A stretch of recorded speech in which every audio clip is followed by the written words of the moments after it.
Boa noite.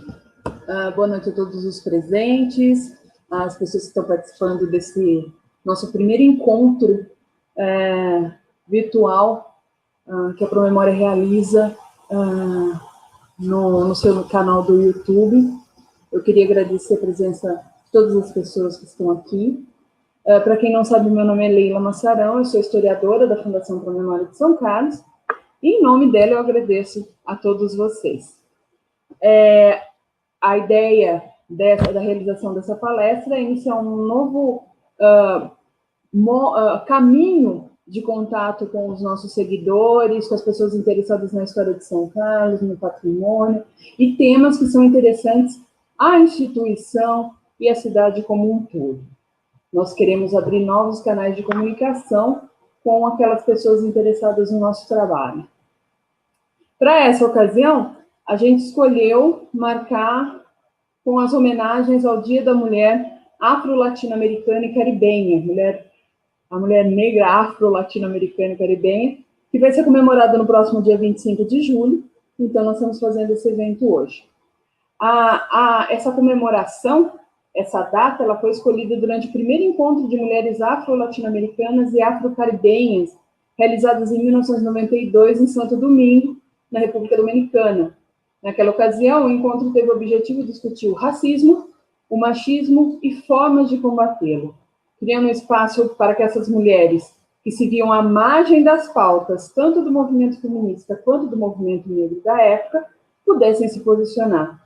Esse dia pretende fortalecer as organizações voltadas às mulheres negras, reforçando laços e trazendo mais visibilidade para suas lutas, além de valorizar suas conquistas, contribuições políticas, intelectuais, econômicas e socioculturais no processo histórico dos diferentes países e do continente como um todo. É graças a essas articulações e ao trabalho dessas mulheres que muitos governos passaram a fazer acordos e políticas internas e internacionais que permitiram avanços na participação das mulheres negras em espaços como a universidade pública, o mercado formal de trabalho, os veículos midiáticos e na política. E é nesse sentido que hoje nós trouxemos duas mulheres negras que representam as conquistas em diferentes espaços e uma contribuição importante para o nosso país, para a cidade que a gente representa, para as suas áreas de atuação. Para falar conosco hoje, eu queria dar as boas-vindas à nossa palestrante da noite, a professora Ana Coteban, né, que é dançarina e educadora. Ela é graduada em Ciências Sociais, mestre em Sociologia e pedagoga. Ela é dançarina do Balé Afro Coteban, atua também como educadora em dança e professora de Sociologia. Ana, boa noite. Muito obrigada pela sua presença. Nós agradecemos muito você nós temos a oportunidade de te ouvir falar. Está aqui com a gente também a nossa segunda convidada para dialogar com a gente aqui nesse evento, a professora doutora Joana D'Arco de Oliveira, que é professora colaboradora do Instituto de Arquitetura e Urbanismo da USP de São Carlos e desenvolve pesquisas na área de patrimônio, cidades e territórios, história da arquitetura, da cidade e da paisagem. A Joana é autora do livro Da Senzala para Onde? Negros e Negras no Pós-Abolição em São Carlos, 1880 a 1910, que foi publicado pela Fundação Promemória de São Carlos, a Joana é nossa parceira, em 2018, e cujo trabalho foi finalista no Prêmio ANPAC de 2020. Nós vamos passar a palavra para a Ana, que vai nos apresentar a palestra Mulheres Negras na Educação, Antirracismo para o Futuro Ancestral. Na sequência, a Joana fará algumas observações, nós vamos abrir para o diálogo, e boa noite para todos nós. Ana, por favor, a palavra é sua. Boa noite. Eu quero começar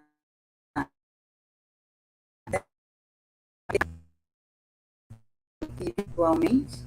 Eu estudei na Universidade Federal de Carlos, então vi aí por uns anos, e é bom de volta mesmo virtualmente. Eu queria, para mim, estar em diálogo novamente com a Joana. A Joana é uma pessoa muito querida, intelectual, que eu respeito muito e que tem uma contribuição importante para os nossos pensares e fazeres em educação para mulheres negras. Eu conheci a Joana também, formada na Universidade Federal de São Carlos. Então, eu começo para essa presença, né, da educação de nós, mulheres negras, como a educação tem sido instrumento de luta para nós.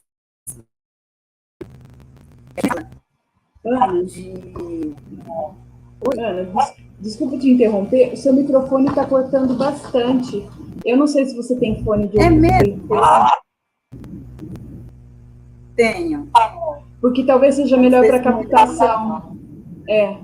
Às vezes acontece, por causa da transmissão, às vezes ele fica melhor por fone. Tá certo. Só um minutinho, então, para colocar o fone e a gente continua. Por favor. Desculpa te interromper. Pessoal, enquanto a Ana arruma o microfone dela, eu gostaria de pedir para vocês que estão aqui hoje, que vocês visitem a página da Fundação Promessa Memória no YouTube. Nós temos várias produções nossas, eventos que nós desenvolvemos, participamos. Se vocês puderem visitar a nossa página, curtam ela. Nós estamos atualizando com bastante frequência. Agora, no mês de agosto, provavelmente nós vamos fazer um evento grande em relação ao ferromodelismo, que foi muito prejudicado pela pandemia. Então, nós vamos ter bastante novidades na nossa página do YouTube, certo? A gente está aguardando um pouquinho, eu espero, conto com um pouquinho da paciência de vocês. Tudo certo, Ana?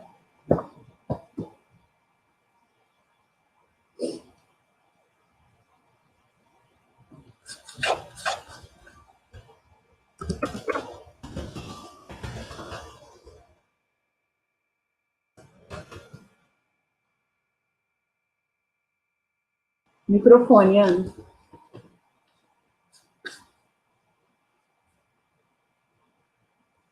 O seu microfone está desabilitado aqui na página.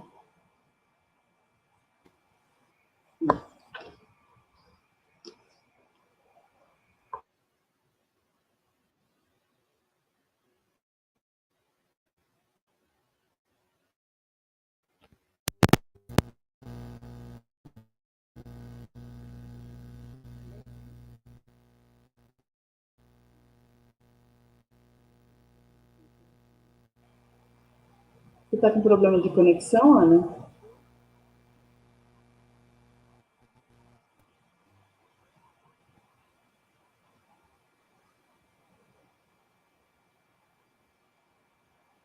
Realmente não está funcionando o seu fone. Talvez seja o caso.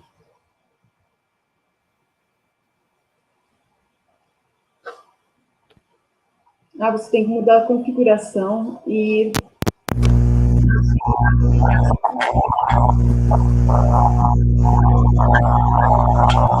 Esse microfone está muito barulho para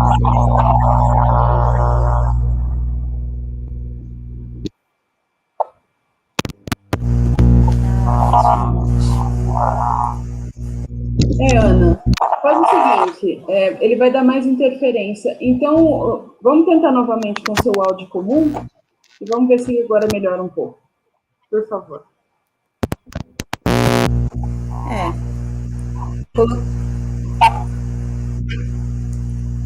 Me ouve? Sim. Não tá, a qualidade do som não está boa, né? Mas se você me ouvir.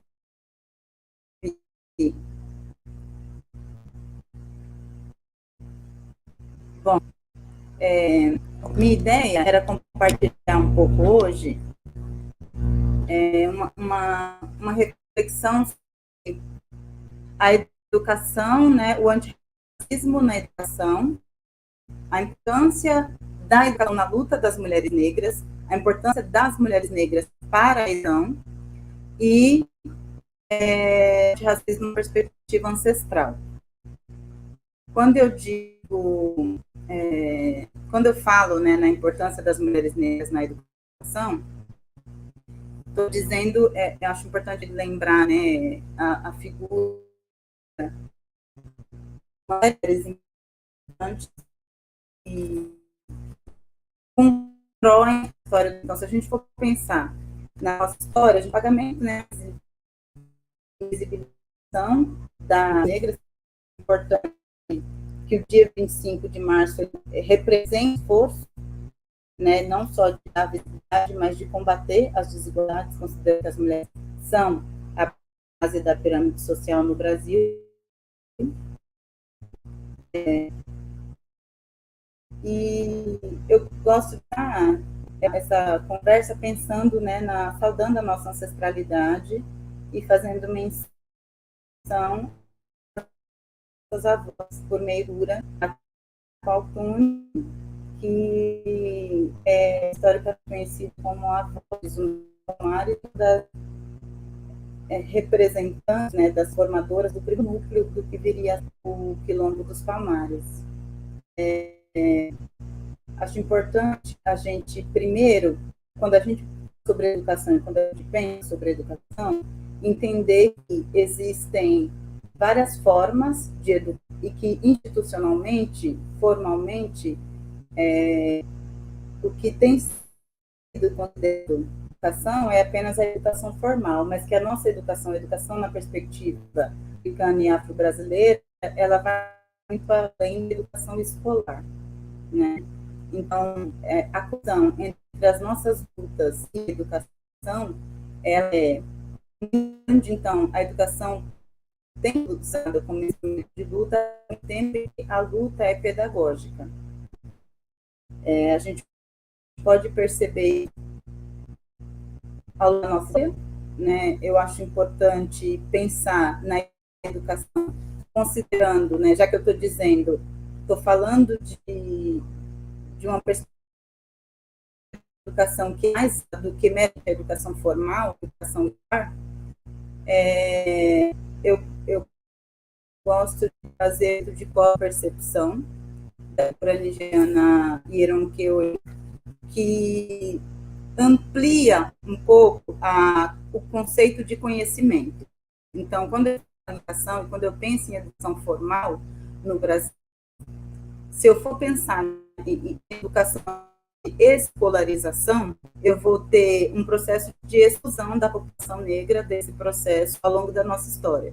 Mas se eu penso em educação na perspectiva pedagógica, transmissão, né, da construção de saberes e do compartilhamento desses saberes, desse conhecimento, aí a concepção é muito útil e eu que o conhecimento ele não é apenas, né, e do mesmo modo que o conhecimento ele não é apenas nacional, ele não é apenas intelectual na perspectiva africana e afro-brasileira. O conhecimento ele é muito mais amplo e ele é entendido por meio do corpo, né? Então, o conceito de cosmopercepção que a autora nigeriana Yeronkeyomi traz para a gente, ele amplia essa ideia de que conhecimento é um processo meramente intelectual ou exclusivamente intelectual. Se a história dos povos negros, né, dos povos africanos e dos povos negros, o que a gente vê é de conhecimento, uma pluralidade do corpo. Então, todas as nossas formas de manifestação, elas são coletivas, elas são um processo cultural e pedagógico e que inclui o corpo. Então, a ideia de cosmopercepção é a noção de que eu não aprendo apenas por meio de sentidos que estão concentrados na cabeça e não aprendo intelecto e eu por meio de todos os sentidos que estão atuando no meu corpo e tem sentido que iria além, né? Um sexto sentido, a concepção de intuição, ou como queira chamar, que faz parte da formação humana e que, do ponto de vista da condição de conhecimento do Ocidente, foi excluída. Essa percepção de que a gente tem outros saberes que são ancestrais, que incluem a nossa dimensão transcendente e não apenas a nossa dimensão sendo importante para o nosso desenvolvimento ao longo da nossa história. Foi muito útil para a existência enquanto povo, para a transmissão de saberes de uma geração para outra, para a valorização da nossa forma de estar no mundo. Dificilmente nós resistiríamos a todo o processo escravista que se deu sobre nós, em território brasileiro, se não fosse uma concepção que vai além do racional, né? Uma compreensão do mundo que vai além meramente terreno, concreto, racional. Então, eu gostaria de começar fazendo essa pontuação. E eu tinha a intenção de compartilhar aqui com você algumas mulheres que são educadoras. Então, o que a gente percebe ao longo da história do Brasil e a parte das lutas de resistência, a presença de mulheres negras e que elas são fundamentadoras. Então, gostaria de lembrar, a gente poderia falar falei Kwantuni, a gente poderia falar de Keinde, né, que é o nome africano de Luísa Maim, Luísa, mãe de Luiz Gama, o advogado abolicionista que nós temos bem, teve uma escravidão no século XIX. E a história de Keinde, né, o Zamaim, que passou a ser conhecida no Brasil, ela é muito importante, ela representa muito essa prática de um processo que é, ao mesmo tempo, educador e luta, que é uma lógica.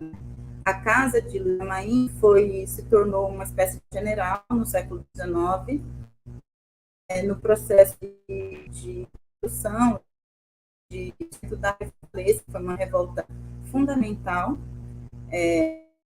para a nossa história, que na Bahia em 1825, e que teve um impacto importante sobre a escravidão na época. Então, a intelectualidade de Luísa Maim, a postura dela enquanto uma estrategista e uma compartilhadora desses saberes e desse sistema de lutas, conhecidos de luta, teve uma importância muito grande e vale a pena ser lembrado e exemplifica um pouco o que a relação das mulheres negras com o conhecimento e com esse processo sempre coletivo. É sempre pedagógico, ele é sempre coletivo, ele é sempre coletivo, ele é pedagógico, que a gente compartilha com os outros. É importante dizer que as mulheres negras, ao longo da nossa história, da vida, uma delas, são educadoras nesse sentido mais amplo, que foram historicamente as responsáveis por cuidar das crianças e, portanto, as primeiras a educar, né? Não só como mães, mas até mesmo, se a gente for olhar para o processo escravista, elas são as grandes responsáveis, por exemplo, pela transformação da nossa língua, né? Uma vez que eram elas que ensinavam as crianças a falarem, inclusive as crianças brancas, as crianças da caça grande. Elas tinham uma relação de amamentação, a gente conhece a história pura da mãe leite. Então, esse contato, essa responsabilidade pelo cuidado, ela em contexto de escravidão, ela tem uma violência, tempo ela apresenta uma interferência, né? Elas produziram uma interferência nas mentalidades, na própria língua. Poderíamos, né, considerando esse processo pedagógico do movimento, a importância das mulheres negras no movimento negro e o movimento como essencialmente pedagógico,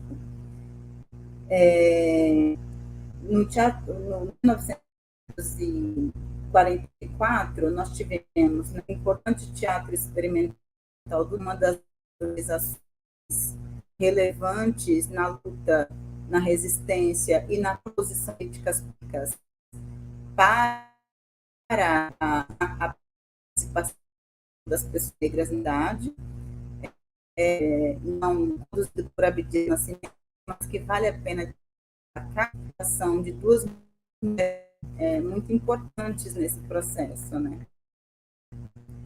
A Ruth de Souza e a Léa Garcia. E esse processo, o Teatro Experimental do Negro não era apenas uma organização cultural, era uma organização cultural, ao mesmo tempo uma organização política, né? Que era do Nascimento, que é uma das grandes referências do movimento negro, tá?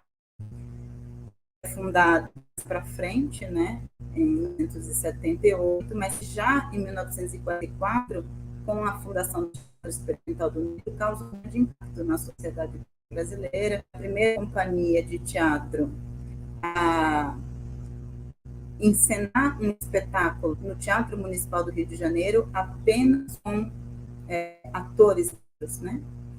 Esses atores e atrizes, né, pessoas negras, participaram e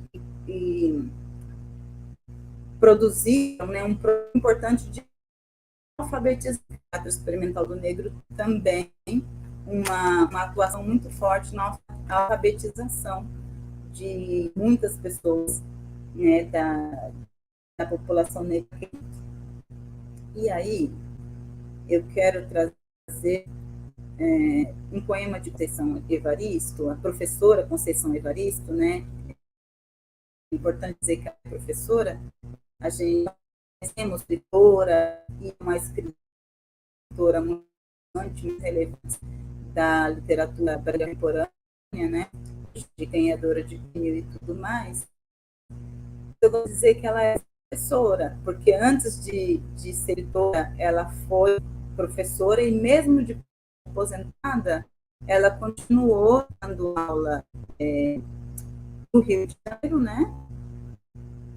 Numa comunidade de Janeiro, mesmo depois de aposentada, já com uma carreira construída, na perspectiva de dizer, né? Trago isso na perspectiva de dizer o quanto a educação é utilizada pelas mulheres como instrumento de luta, um instrumento de transformação.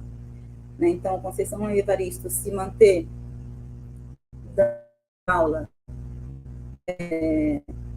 no Morro de São Carlos, no Rio de Janeiro, mesmo depois de aposentada, é um exemplo disso, do quanto a educação é reconhecida por nós como um movimento de transformação e tem sido dado, sobretudo pelas mulheres negras, como instrumento de transformação. Eu vou fazer uma leitura desse poema. O poema se chama Eu, Mulher. Acho que ele traz alguns elementos muito importantes que têm muito a ver com a presença, a importância e a representação da mulher negra na nossa construção histórica. Eu, mulher, uma gota de leite me escorre, uma mancha de sangue me enfeita as pernas. Meia palavra mordida me foge da boca, vagos desejos insinuam esperanças. Eu, mulher, em rios vermelhos, inauguro a vida. Em baixa voz, violentos tímpanos do mundo.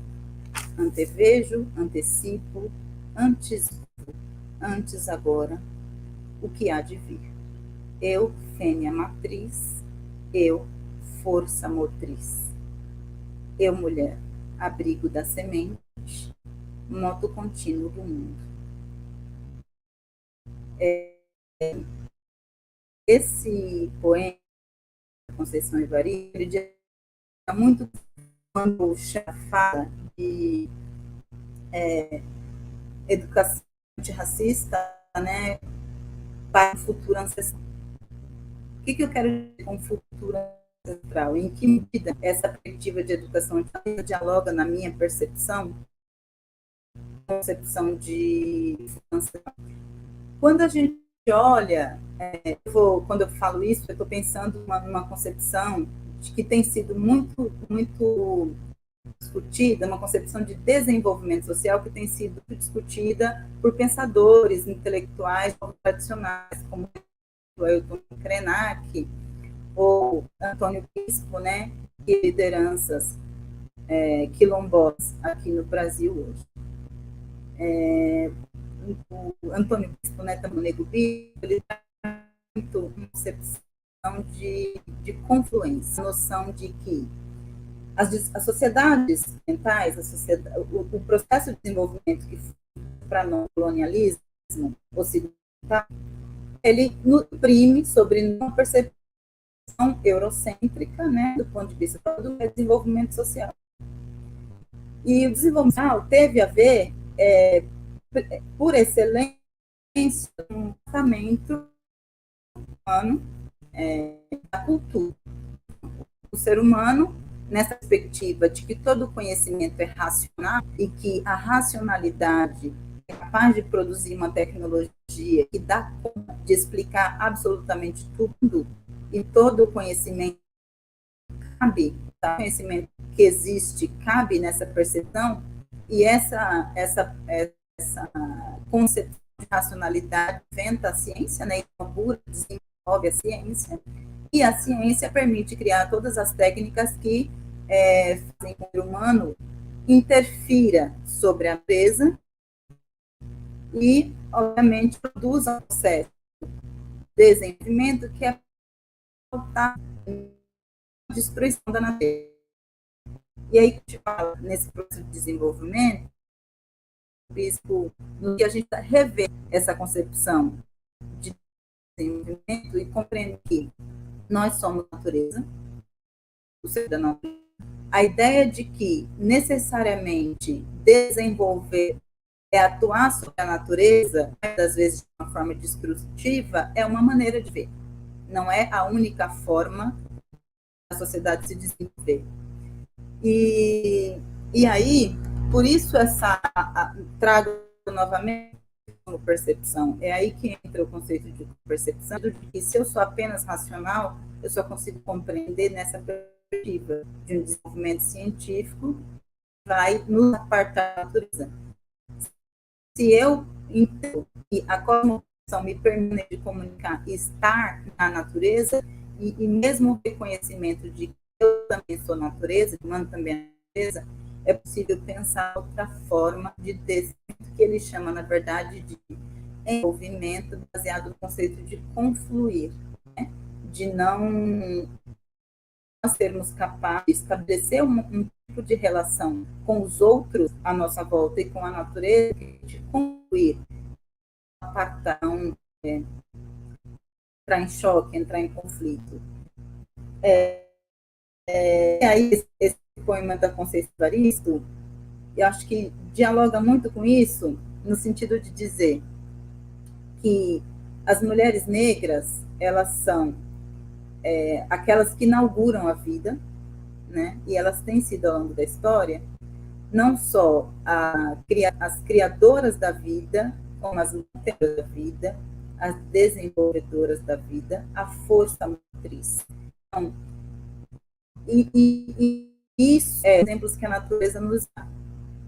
Né? A gente produz vida, assim como outros na natureza,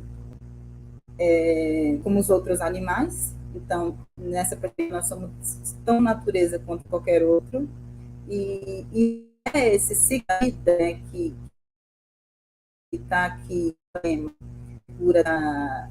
nessa imagem, né, da mancha de sangue, né, que diz respeito ao, né, e a nossa capacidade de estar cíclica é o principal exemplo dessa dessa, quanto nós presos, quanto essa concepção de, né, com o quão conflito nós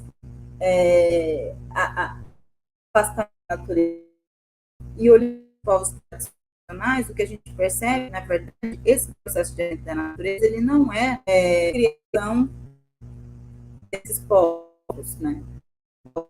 Na cultura ancestral. Então, à medida que a gente percebe que o nosso desenvolvimento, nosso processo de desenvolvimento social, em que a gente olha para o nosso desenvolvimento e percebe que futuros, a perspectiva de futuro para a humanidade, que a gente retorna para uma percepção da relação do ser humano com a natureza, que é ancestral. Né? As mulheres têm sido pioneiras nessa percepção, quando a gente pensa que elas são elas, e foram elas, as principais organizadoras das organizações sociais que mantiveram a cultura ao longo dos séculos. Viram que a nossa passasse os séculos. São elas as principais mentoras dos conhecimentos dos conhecimentos de curandoria, as sacerdotisas religiosas do candomblé, em diversos modos, esse papel pedagógico dessas mulheres tem a acenar para essa conexão com a natureza. Né? Isso é uma realidade e é uma característica dos povos de matriz africana que são, em sua essência, povos em que a presença da mulher, em que a matripotência, né, a potência da mulher, né, enquanto organizadora, liderança, mesmo no centro urbano, a maioria das casas são chegadas por mulheres negras, então, de muitas formas, essa conexão se faz presente. Pensando ainda na história das mulheres negras, na luta das mulheres negras, a gente poderia mencionar, né, alguns, por exemplo, né, uma das principais referências do movimento negro, uma das principais referências do movimento negro, do feminismo negro, inclusive, e que também foi educadora, né? Também foi educadora. O primeiro emprego de Lélia foi depois professora e seguiu se tornar igual que nós viemos a conhecer, mais professora. A professora Petília Beatriz Gonçalves, muito conhecida de São Carlos, professora da Cidade Federal de São Carlos, e relata do Conselho Nacional que as diretrizes do cumprimento da Lei 39 de 2003, mas em história, lei que implementa uma política fundamental de repensar não só os currículos, né, mas a perspectiva de ser, né, do que é conhecimento válido, né, põe um bastante sério no que diz respeito ao combater o silenciamento dos saberes africanos brasileiros na história da educação, garantindo o direito de todos nós, apenas das negras, mas de todos nós termos esse patrimônio por meio, né, culturas afro-brasileiras, por meio da educação. Eu poderia mencionar também a professora Raquel de Oliveira, que é uma educadora muito importante, também passou por a Universidade Federal de São Carlos e hoje é professora na cidade de Ilhéus, e que é esse livro, Tramas da Cor, acho que vocês não conseguem ver bem, Tramas da Cor, é um livro de 2005, e que é uma das que mais alerta para essa percepção do movimento negro e quanto a ação negra tem a ver com as mulheres negras. A professora Raquel escreveu esse livro, As Tramas da Cor, tem uma atuação muito importante na Secretaria Municipal de Educação, sendo responsável por várias políticas públicas e participando, junto com a professora Ana de Souza, também uma da rede municipal de São Paulo, hoje aposentada, redigiram, né, foram responsáveis pela redação. A professora Rosana Souza foi responsável pela redação, a professora Raquel de Oliveira participa na redação das diretrizes municipais para a educação das relações étnico-raciais aqui do município de São Paulo. Então, é um pouco esse o caminho que eu faria para dizer que o movimento negro ele é educador e o papel pedagógico por excelência um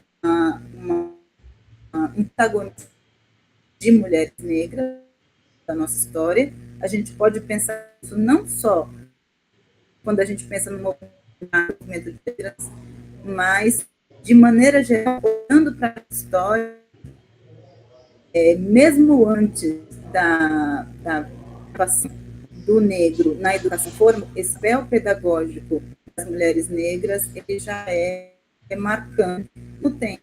É um papel pedagógico, é um papel de transmissão de e valorização de ancestrais. E para concluir, imagino que estou no meu tempo, espero que tenha seguido bem. E daí, o antirracismo, o combate ao racismo na nossa educação, ele é fundamental, ele tem sido capitaneado por mulheres negras em muitos sentidos, eu fiquei com a participação dessas mulheres na elaboração e publicação desses documentos fundamentais para a implementação de políticas públicas no que diz respeito ao Brasil. Mas gostaria de reforçar essa discussão sobre a perspectiva do antirracismo ancestral, antirracismo olhando para um futuro ancestral. A gente precisa perceber que nós estamos num processo de desenvolvimento que ele é destrutivo, né? E se a gente se atenta, se a gente olha os valores para essa ação de conexão natureza valorizada por africanos e por indígenas, né, pelos povos tradicionais, e que foi historicamente utilizado para considerá-los como inferiores em relação ao pensamento europeu colonial, o pensamento que valoriza a raça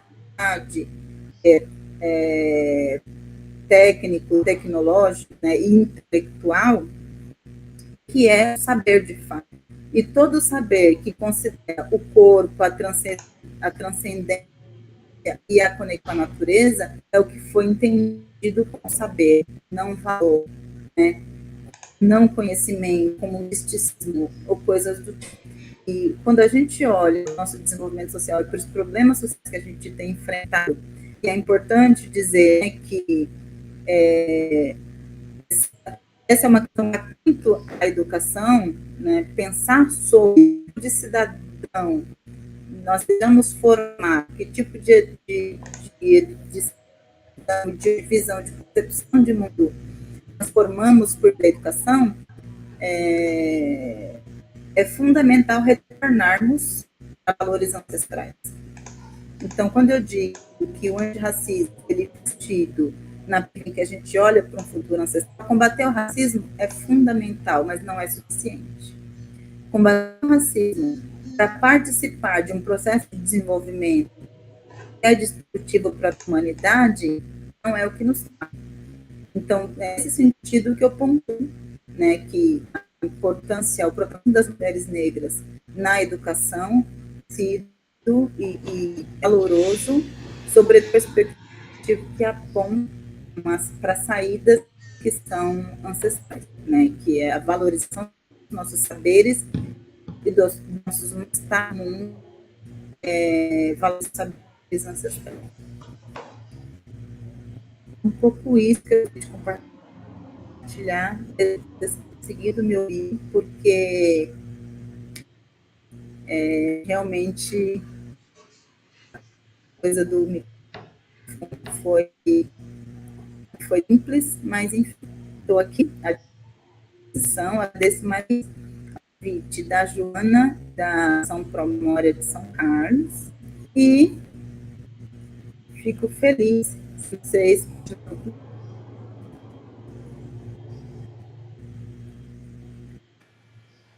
Ana, obrigada pelas suas palavras. Nós é que agradecemos a sua fala. É sempre importante a gente discutir esses temas. Inclusive, eu acho que essa última colocação sobre a questão do antirracismo, que ele não pode acabar em si, né? Ele não é algo que, não é uma ação que não é apenas a dissolução dessas práticas do racismo, mas a gente tem que construir algo positivo em cima dela. Algo tem que ocupar esse lugar que seja positivo. Né? Isso é uma coisa muito importante. E eu vou, antes de passar a palavra para a Joana, eu só queria deixar uma provocaçãozinha, na verdade é uma pergunta. Quando, há alguns anos, alguns anos bastante, começou a questão da educação em história africana e afro-brasileira nas escolas e tudo mais, é possível dizer que essa é um avanço, sem dúvida, mas você acha que ele considera essa questão da ancestralidade, daquilo que foi mantido no oral, nas práticas familiares, nas práticas comunitárias afro-brasileiras? Você acha que essa iniciativa ela consegue incorporar isso também? Eu estou perguntando, porque eu não. Perdão, eu sou formada em História, mas eu dei aula há muito pouco tempo e eu não peguei a implantação dessas disciplinas. Então, é um pouco de curiosidade também, e da sua opinião a respeito. Mas agora eu quero passar a palavra para a Joana. Joana, puder falar fazer as suas colocações a respeito tanto da palestra dela, quanto elementos que você acha importantes nessa nossa discussão de hoje. Joana, por favor. Obrigada, Leila. Vocês estão me ouvindo bem? Bom, eu gostaria de, primeiramente, agradecer o convite para dividir essa mesa com a Ana.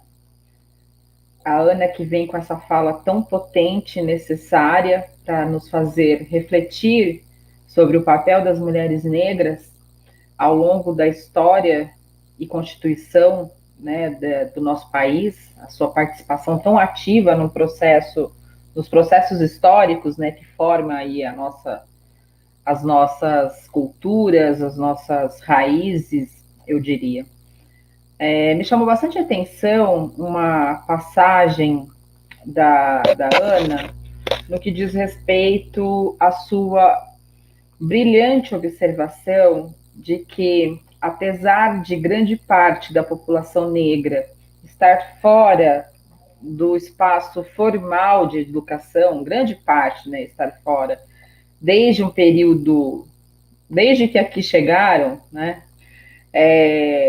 ainda assim o conhecimento é algo fundamental para essas populações. Isso foi muito bem retratado e muito bem lembrado, Ana. O quanto os saberes de cunho africano, que aqui por meio do processo diaspórico chegaram, o quanto esses saberes eles carregam conhecimentos, cultura, carregam ancestralidade, carregam africanidade, e o quanto essas mulheres foram aí protagonistas na manutenção e transmissão desses saberes.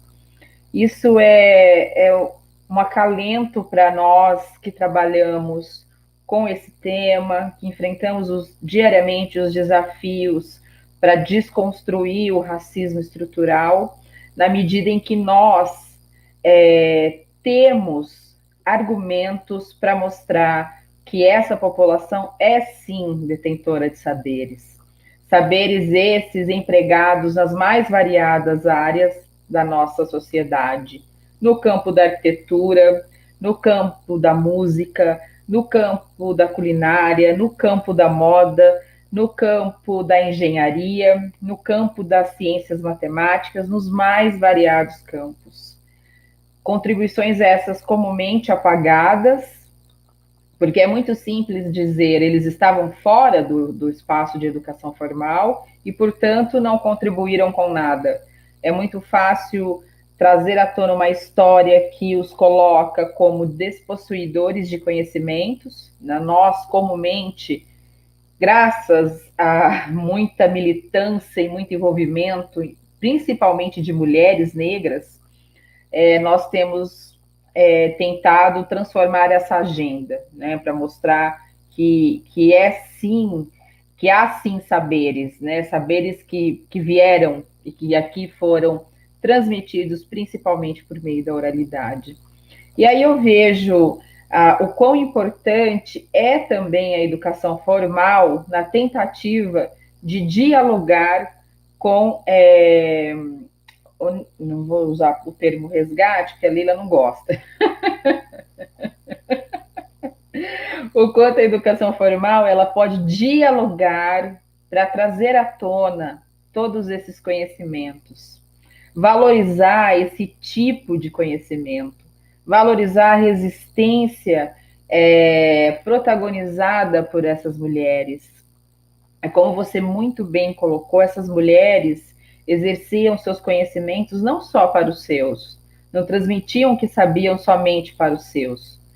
As amas de leite na troca ali diária, as mulheres nos trabalhos domésticos, transmitindo seus conhecimentos na organização daquele espaço, na manutenção daquele território. E isso tanto no espaço doméstico como no campo. As mulheres que estavam no espaço urbano, se deslocando o tempo todo como quitandeiras, como lavadeiras, como mulheres que estão fomentando esse espaço urbano no período escravista e que assim vão continuar no pós-abolição. Por mais que a região central era um espaço que lhes fosse negado, ainda assim a vida urbana ela é mantida pela população negra. A gente pode, ontem nós tivemos uma fala belíssima da Vilma Patrícia nos Diálogos Brasil e Uruguai, da UFBA, onde ela falou, se nós olharmos ao nosso redor, e nesse momento de pandemia, para ver quem está na rua fomentando essas cidades, são as populações negras. É a mulher negra doméstica que não pode ficar em isolamento social, é a mulher que trabalha nos cuidados e limpeza das ruas, é a mulher professora, é a mulher educadora, é a mulher diarista, é o motorista de ônibus, que aí a gente também tem os homens negros fomentando essa vida urbana. Então, é muito interessante quando você, que é da educação formal, mas que tem toda essa ancestralidade, é mantenedora de saberes tão ricos, você rompe com essa tradição da gente enxergar somente conhecimento nos espaços formais. E aí isso dialoga não só com aquilo que é pertinente às culturas negras, mas também com o trabalho que é feito nos locais em que a Leila, por exemplo, trabalha, como a Fundação Pro Memória, como o Museu de São Carlos, onde você tem narrativas expostas, trabalhadas, e esses espaços que não são espaços de educação formal, mas colaboram com essas narrativas, com essas visibilidades, porque estão aí voltados para uma agenda plural, uma agenda diversa, e uma agenda que contemple aí esses saberes todos. Então, eu vejo essa sua abordagem extremamente reveladora, no sentido de que nós precisamos enxergar conhecimento onde ele existe para além da formalidade, para além desses espaços formais. E então a gente chega nas casas das mulheres negras, que são aí as grandes mantenedoras das suas famílias, que são as responsáveis por trazer o dinheiro para casa, que são as responsáveis pela educação dos seus filhos, que são as responsáveis pela manutenção daquele espaço, pela reza, pela alimentação, pela vestimentas, pelo o cuidar daquele local, do espaço das suas moradias, e o quanto essas mulheres estão ali nos seus cotidianos compartilhando saberes, e saberes esses muito enraizados ainda nas práticas e culturas africanas das mais diferentes etnias. Comumente eu tenho trabalhado com um grupo de alunos que são os meus orientandos no IAL, e nós nós estamos tentando compreender as formas de morar no continente africano. E aí, quando você enxerga essas organizações, essas ocupações e todos os aspectos simbólicos, materiais que estão envoltos ali no espaço de morar africano, a gente percebe o quanto veio desses conhecimentos e o quanto eles ainda são reproduzidos no cotidiano do morar negro ainda na contemporaneidade. E aí, Ana, para encerrar as minhas observações, eu gostaria de fazer uma questão para você, não é bem uma questão, mas colocar uma observação para que você comente, para que você possa aí dialogar com a gente. Considerando essa sua fala brilhante no sentido de reconhecimento e valorização desses saberes, e aí eu vou dialogar com a Leila também na observação dela, eu gostaria de saber o quanto a escola reconhece e valoriza hoje esses ensinamentos, esses conhecimentos e essas transmissões. Por exemplo, a importância que tem os nossos griots hoje, aqui, na nossa contemporaneidade, como possuidores de conhecimentos e saberes, se esses sujeitos, homens, mulheres, eles são aí contemplados na educação formal hoje. Acho que é isso e a gente pode ir dialogando aí. Obrigada pela oportunidade.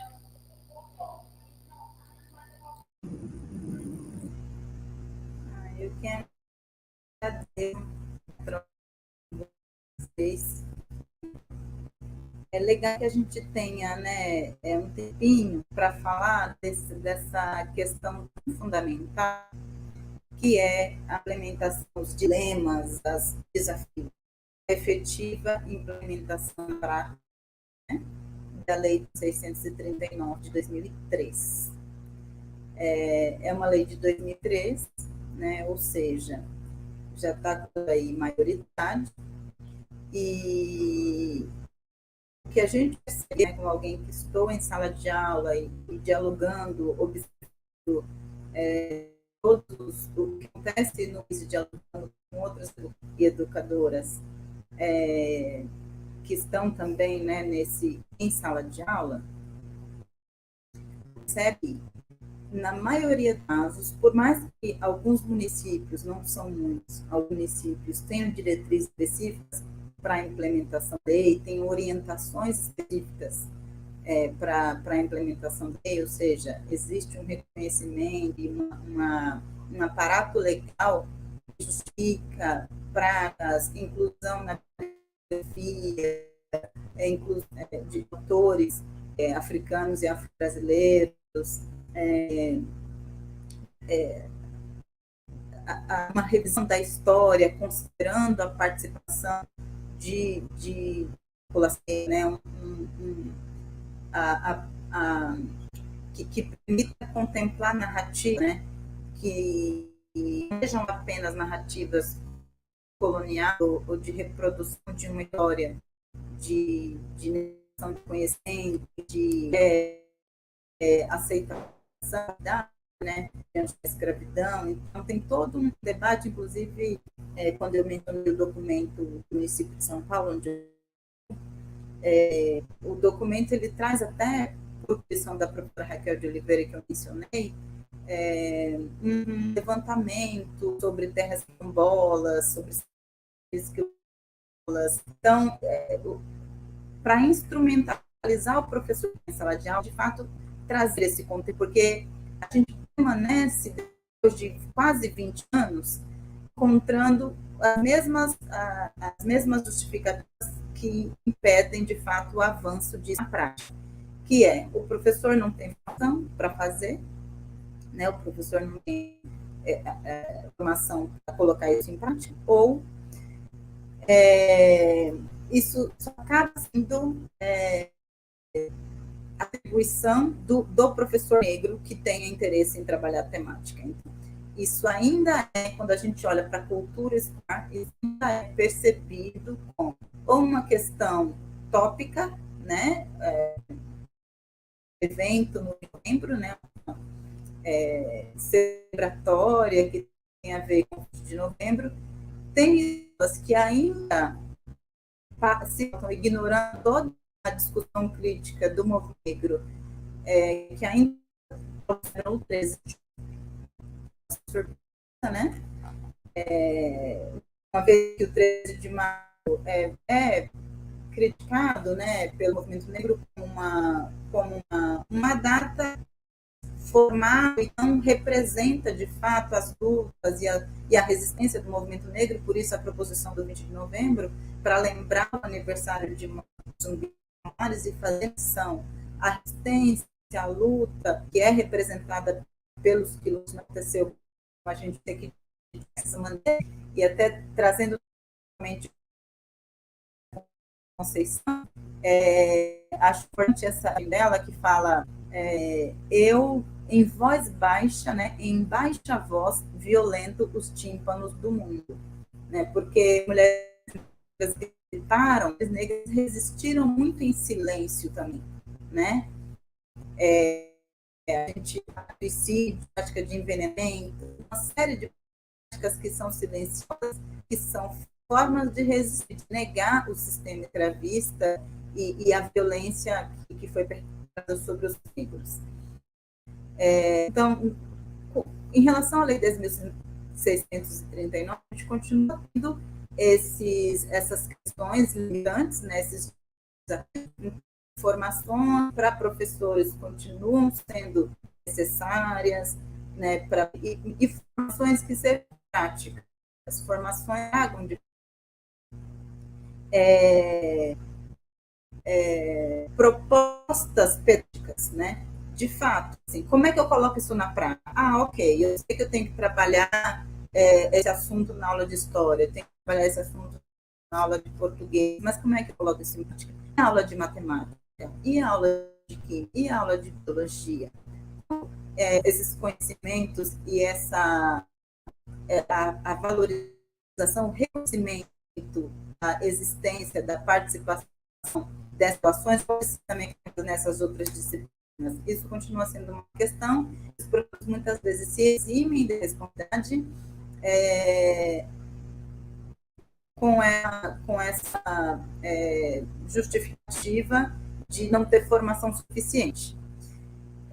Então, esse é outro ponto, entendimento, né? O não entendimento é uma política pública, questão de direito, e tal o entendimento mais falta seja respeito ao fato de que é questão da população. O fato de a gente manter uma educação que é racista, que é institucionalista, faz que não é um problema apenas da população, ou não impacta apenas a população negra, impacta a sociedade brasileira como um todo. A gente tem criado e multiplicado, né, um cemitério de sonhos, um cemitério de talentos. E quem perde com isso não é apenas a população negra, quem perde com isso é a sociedade brasileira como um todo. Porque a gente sepulta a possibilidade de desenvolvimento e crescimento. Isso que a gente tem feito ao negar a seguir negando esse conhecimento. Tivemos avanços hoje, isso é mais trabalho já foi, mas ainda está muito longe de ser, de fato, um tratamento efetivo, né, do reconhecimento desses saberes. O último ponto que eu queria abordar, que eu acho que vale a pena, só para a gente concluir, porque me parece que a gente já está no limite do horário, vocês me avisem aí, no que diz respeito aos modos de dizer, ao modo de dizer educado. Oi. Desculpa te interromper, só ia pedir para você chegar um pouco mais perto do seu computador, que o som está ficando muito baixo e algumas pessoas estão tendo dificuldade, por favor. Ah, tá bom. Obrigada, Melhorou, gente? viu? Desculpem. Melhorou? Agora tá, bem melhor. Obrigada. Não, obrigada por avisar. Essas questões de tecnologia, acho que vale a pena a relação da gente fala de um reconhecimento de fato dos saberes africanos e africanos. Chama a atenção para coragem. A educação, ela é racista não apenas quando ela nega os conteúdos, né? Uma questão no sentido de conteúdos, é também uma questão de metodologia. O jeito de aprender os modos de educação africanos e afro-brasileiros não são iguais, entender, voltando ao início da minha fala, eurocêntrico a partir do qual a nossa foi formada. A escola foi formada a partir de uma perspectiva eurocêntrica, que entende a educação apenas na cabeça, que entende a educação apenas no intelecto.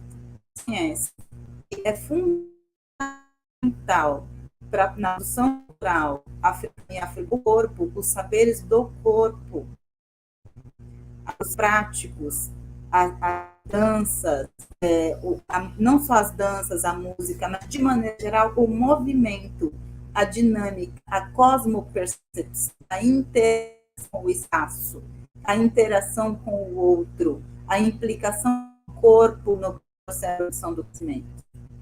Isso é uma característica fundamental da cultura africana e afro-brasileira, dos modos de fazer do africano e afro-brasileiro, e que a escola é incapaz de contemplar.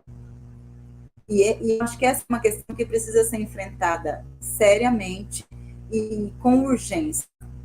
Porque não é apenas por exemplo, eu trazer para o conteúdo uma aula sobre jongo, ou uma aula sobre reizado, ou o que quer que seja.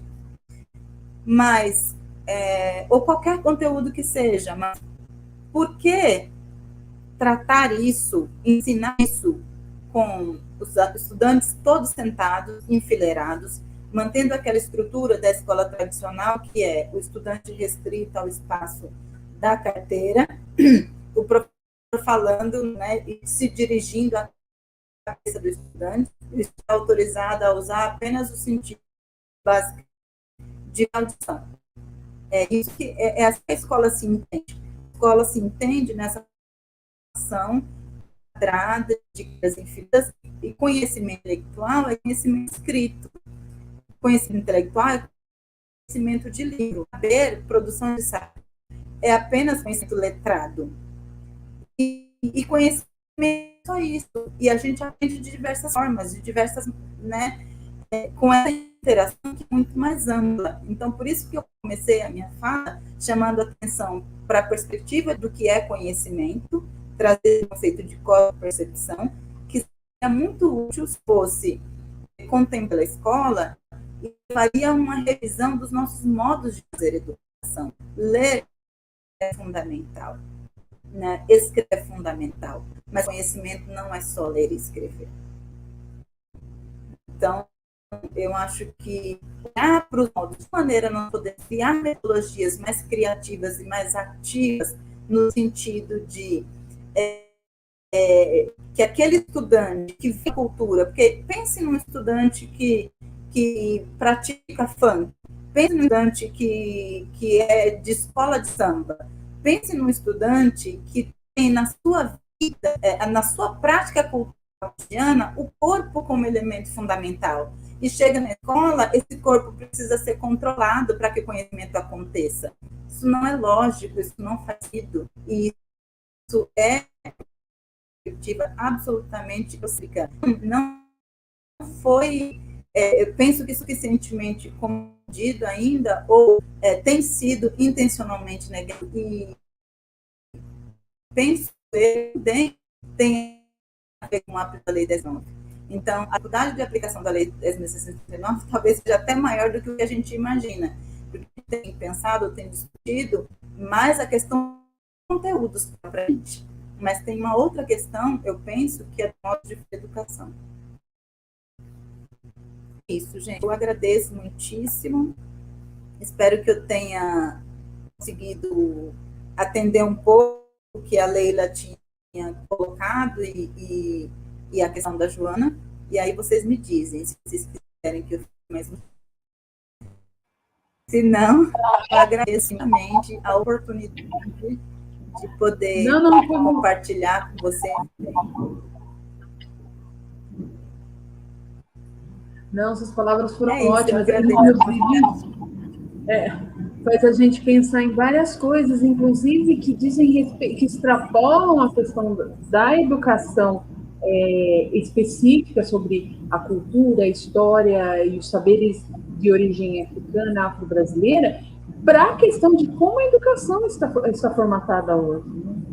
Esse sentido de educação precisa ser revisto, inclusive, para que não apenas os afro-brasileiros, mas todos esses grupos que estão à margem consigam vir à tona, consigam participar, consigam ter espaço dentro da educação, dentro das instituições educacionais que estão amarradas de alguma forma em modelos específicos de estratégias e metodologias que às vezes nem sempre são producentes, é só a gente ver.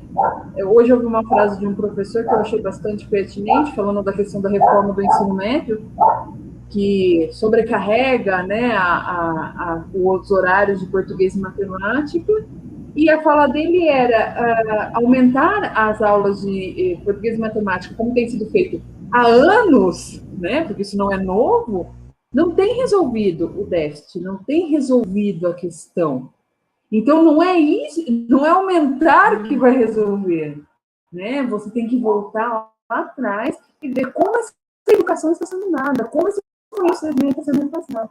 E passa exatamente por isso, que o conhecimento ele não é enlatado do jeito que hoje está, ele tem que ser discutido de outros métodos, né? E talvez aí sim haja um aproveitamento mais significativo do que a história africana nos traz, do que a ciência africana traz e tudo mais, né? Joana, você quer fazer mais alguma observação? Oi, Leila. Eu só queria agradecer a possibilidade, a oportunidade de dialogar com a Ana mais uma vez e parabenizá-la pela fala tão potente. Obrigada, Ana. Ana, eu agradeço muito a sua presença, a sua disponibilidade. Espero que em outras ocasiões possamos nos encontrar, fazer novas conversas, novos debates. Eu acho que a gente vai ter outras oportunidades, porque quanto mais a gente fala, a gente alcança mais gente. Eu acho que isso é importante, a gente não pode parar de falar sobre as coisas. E eu agradeço muito a sua disponibilidade. Joana, nossa companheira de trabalho e parceira em vários projetos, eu também agradeço muito sua presença aqui, intermediária com a Ana, para vir conversar com a gente. Ao pessoal que está presente aqui no nosso chat, muito obrigada por vocês terem estado durante a nossa fala aqui. E eu convido a todos a conhecer a Fundação Promemória, o trabalho que a gente desenvolve. As nossas mídias sociais estão disponíveis para quem quiser conhecer nosso trabalho, os nossos contatos, e que esse seja o primeiro de vários eventos que a gente pode realizar nessa plataforma e facilitar o acesso à informação, ao conhecimento, a debates que são realmente importantes. Então, gente, muito obrigada, boa noite a todos, bom final de semana e fiquem muito bem, tá bom? Muito obrigada, gente. Obrigada, gente.